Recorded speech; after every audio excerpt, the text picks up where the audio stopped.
तुम्ही पत्रकार परिषद घेताय, पत्र देखील काढलेलं आहे. एकूणच साहित्य संमेलन होतंय. नाशिकसाठी हा अतिशय महत्त्वाचा दिवस आहे. मात्र का तुमच्या मनामध्ये नाराजी आहे? काय असं घडलं की तुमचा हा सगळा रोष बाहेर पडला पत्राच्या माध्यमातून? अगदी बरोबर आहे. या ठिकाणी विश्व मराठी साहित्य संमेलन आता भरलं आहे. आज त्याचा पहिलाच दिवस आहे. अनेक मान्यवर या ठिकाणी आलेले आहेत. मराठी लेखक आलेले आहेत, ज्येष्ठ लेखक, समीक्षक सर्वजण आलेले आहेत.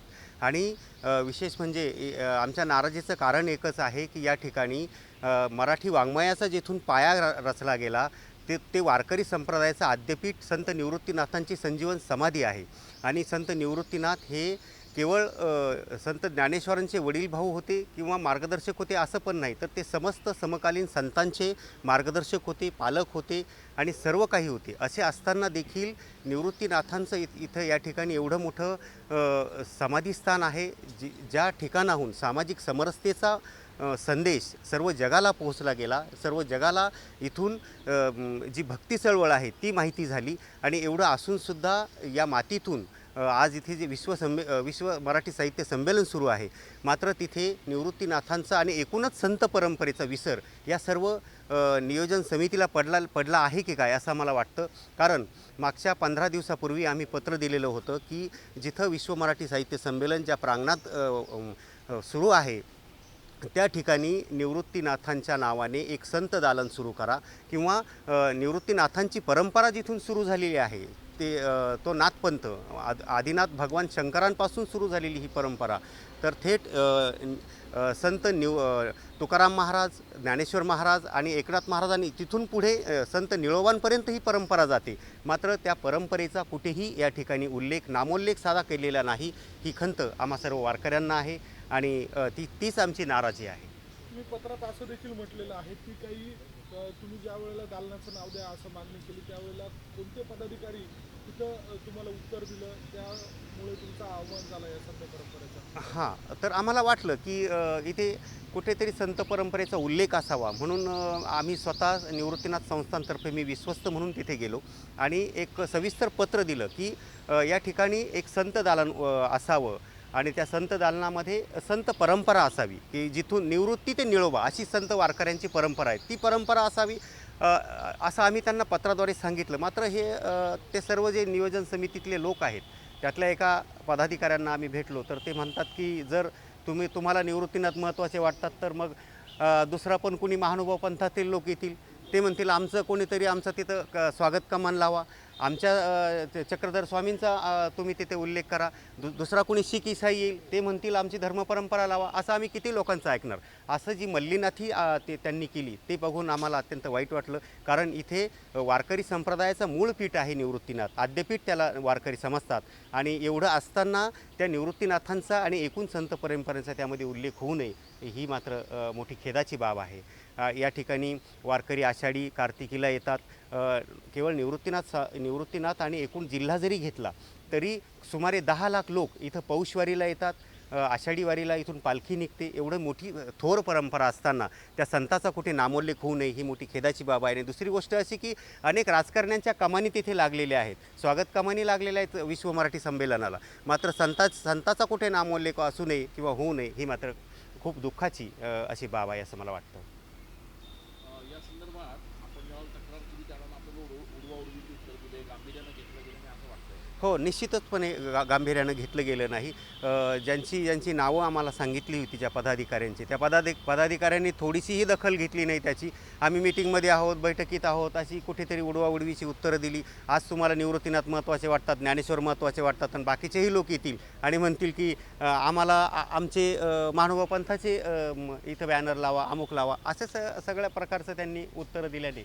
तर विश्व साहित्य संमेलन हे व्यापक असणं अपेक्षित आहे. मात्र या राजकारण्यांच्या खांद्यावर ही सगळी जबाबदारी असल्यामुळे त्यांनी मर्यादित करण्याचा प्रयत्न केला आणि सोयीनुसार वागण्याचा प्रयत्न केला असं आपल्याला वाटतं. हो, नक्कीच सोयीनुसार झालेलं आहे. या ठिकाणी इथं नाशिकचे सुद्धा भरपूर संत साहित्यिक आहेत, त्यांचाही कुठे उल्लेख केवळ संतांचा करा असंही आम्हाला म्हणायचं नाही. पण जे लेखक आहेत, दुसरी बाजू सांगतो, जे लेखक आहेत जे सातत्याने संत साहित्यावर लिहितात, समीक्षक आहेत, नाशिकच्या मातीतले आहेत, त्यांचाही कुठे नामोल्लेख या ठिकाणी झालेला नाही.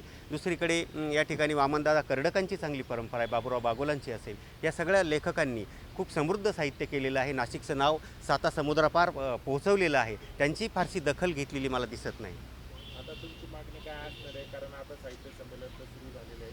आता काही या माध्यमातून तुम्ही काही अ, त्यांना सांगू मला असं वाटतं की आम्ही जी मागणी केली होती की एका कमानीला इथे स्वागत कमानीला कुठल्या तरी एका संताचं तरी किमान नाव द्यावं. निवृत्तीनाथांचं असेल, संत ज्ञानेश्वरांचं असेल. जर तसं जर होणार नसेल तर किमान आम्हाला त्या ठिकाणी प्रदर्शन भरवायचं आहे. प्रदर्शन म्हणजे जीवनपट संतांचा द्यायचा आहे. तो जीवनपट देण्यासाठी तुम्ही जर अतिशय छोटी जागा देत असाल, अगदी 10 बाय 10ची, तर ती पुरेशी नाही आहे. तुम्ही मोठी जागा द्या. त्या ठिकाणी प्रथमदर्शनी निवृत्तीनाथांचा असेल किंवा एकूण संत परंपरेची माहिती मिळत असेल, जीवनपट असेल, तो दिसावा अशी जागा त्या ठिकाणी निर्माण करून द्यावी. मात्र ते कुठेच देताना दिसले नाही. ही एक खेदाची बाब आहे. कुठेतरी आयोजकांची दंडेलशाही हुकुमशाही या ठिकाणी बघायला मिळते का?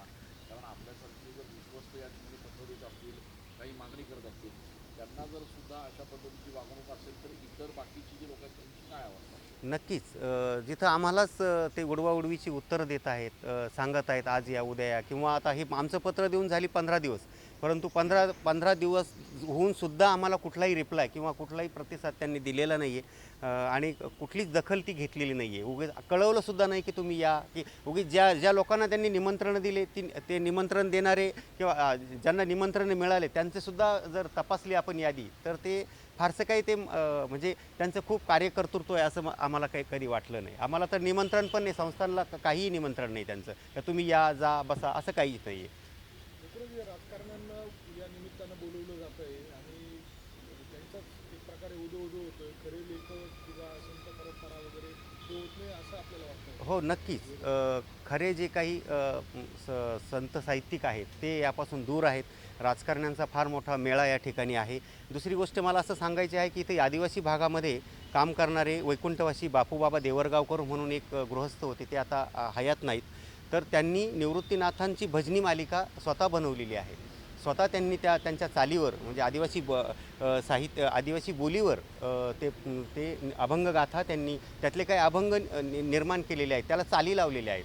असे जर काही असले ज्येष्ठ वारकरी तर त्यांचा पण सन्मान झाला पाहिजे. मात्र या ठिकाणी असं दिसतं की भरपूर काही आम्ही सांगितलं, परंतु त्याची काही दखल घेतली गेलेली नाही.